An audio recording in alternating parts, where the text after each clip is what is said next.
আজকের রেসিপি মুসুর ডাল দিয়ে কাটা মানে রুই মাছের ঝোল বেগুন আলু দিয়ে। তার জন্য প্রথমে মাছে নুন হলুদ মাখিয়ে মাছগুলো লাল লাল করে ভেজে নিতে হবে।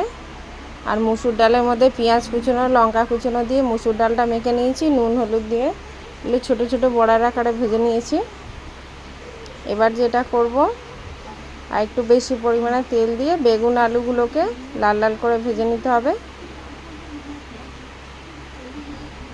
একটু নুন হলুদ দিয়ে দেবো, দিলে যাতে লাল লাল ভাজাটা হয়, দেখতে সুন্দর লাগবে। আর আমার ভিডিওটা যদি ভালো লেগে থাকে লাইক কমেন্ট শেয়ার করবেন। ফেসবুক থেকে দেখলে আমার পেজটি ফলো করবেন, আর ইউটিউব থেকে দেখলে আমার চ্যানেলটি সাবস্ক্রাইব করতে ভুলবেন না। দিয়ে দিলাম 5 ফোড়ন পেঁয়াজ দিয়ে ভালো করে ভেজে বাটা মশলা, এখানে আদা রসুন আর শুকনো লঙ্কার পেস্ট আর টমেটো বাটা, এবার দিয়ে হলুদ গুঁড়ো ধনে গুঁড়ো জিরে বাটা সব দিয়ে মশলাটা ভালো করে কষিয়ে পরিমাণ মতো জল দিয়ে দিলাম। এবার দিয়ে দিলাম বেগুন আলু ভাজাটা, বড়াটা উপর দিয়ে দেবো, কেন বড়াটা একটু সেদ্ধ হতে টাইম লাগবে। এবার ঝোলটা হয়ে গেছে, দিয়ে দেবো মাছের টুকরোগুলো। মাছগুলো আগে থেকে দিলাম না, নরম হয়ে যাবে।